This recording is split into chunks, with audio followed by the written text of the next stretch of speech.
नमस्कार। मैं प्रद्युमन जोशीला।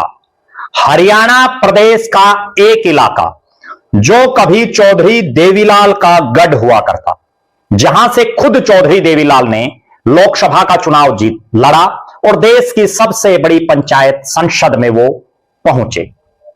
उस इलाके में चौधरी देवीलाल के पड़पोते दिग्विजय चौटाला ने भी लोकसभा का चुनाव लड़ा। और एक ऐसा इलाका जो जिस भी पार्टी के साथ लग जाता है उसकी सरकारें बनाने का अक्सर काम करता है।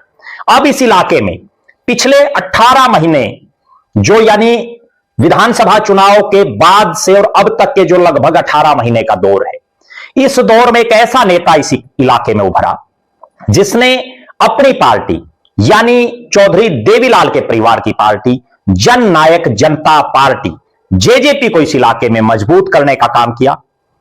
मैं जिक्र कर रहा हूं सोनीपत इलाके का, सोनीपत लोकसभा के सोनीपत जिले का।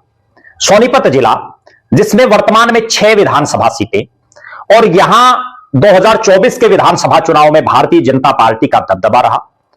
कांग्रेस ज्यादातर सीटों पर चुनाव हारी और इस इलाके में चौधरी देवीलाल के परिवार का हमेशा से गढ़ यह क्षेत्र माना जाता रहा है। खुद चौधरी देवीलाल यहां 1980 में सांसद बने, हालांकि 1984 का चुनाव वो हार गए थे। तब राजीव गांधी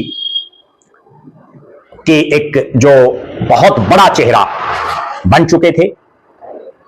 इसके बाद यहां से दिग्विजय चौटाला ने चुनाव लड़ा 2019 के लोकसभा का।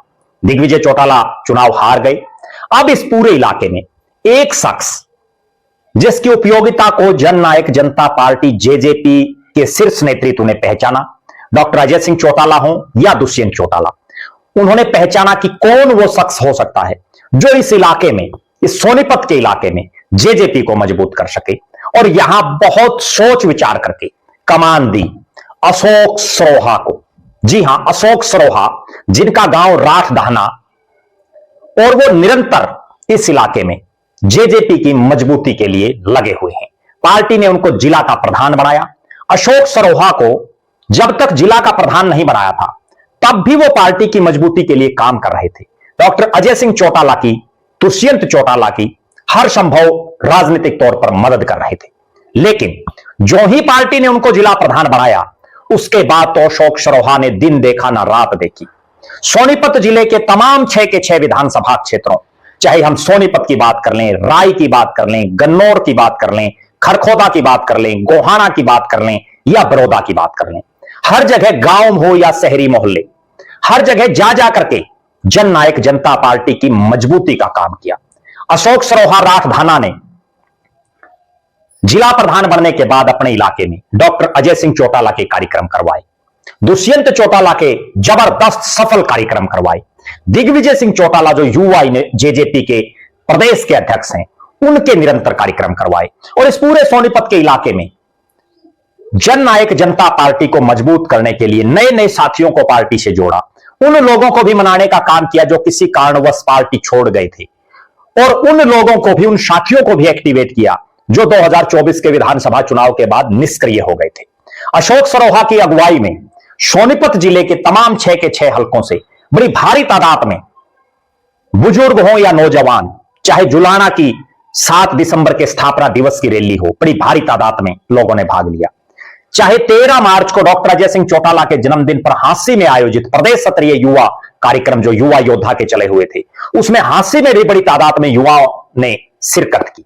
और इसके अलावा चाहे युवा योद्धा जिला सम्मेलन हो या पार्टी के अन्य किसी भी प्रकार के कार्यक्रम, हर प्लेटफॉर्म पर अशोक सरोहा ने अपने साथियों के साथ सोनीपत जिले की मजबूत उपस्थिति दर्ज करवाई है। जिस तरह से अशोक सरोहा सोनीपत में जन नायक जनता पार्टी को निरंतर मजबूत कर रहे हैं, वो गांव गांव जाकर के चौधरी देवीलाल की नीतियों पर चलने वाली जन नायक जनता पार्टी के बारे में आम जनमानस को बता रहे हैं। अपने राय विधानसभा क्षेत्र में तो निरंतर सक्रिय हैं ही, जिला प्रधान बनने के बाद पूरे सोनीपत जिले में डॉक्टर अजय सिंह चौटाला और दुष्यंत चौटाला के बारे में जो उनके राजकाज में काम हुए हैं उनके बारे में भी वो लोगों को खूब बता रहे हैं। हमारी नजरें हरियाणा प्रदेश के तमाम 90 के 90 विधानसभा क्षेत्रों, 23 के 23 जिलों के नेताओं पर बनी हुई है, राजनीतिक पार्टियों पर बनी हुई है। कौन नेता कितना मजबूती से काम कर रहा है। आप दर्शक अशोक सरोहा के बारे में क्या मानते हैं, अपनी बेबाक राय जरूर रखें। जिस तरह से अशोक सरोहा जननायक जनता पार्टी को इस इलाके में डट करके मजबूत कर रहे हैं, भविष्य सोनीपत जिले में आप जेजेपी का कैसे मानते हैं, अपनी बेबाक राय जरूर रखें। बहुत बहुत धन्यवाद। आपका अपना प्रद्युमन जोशीला।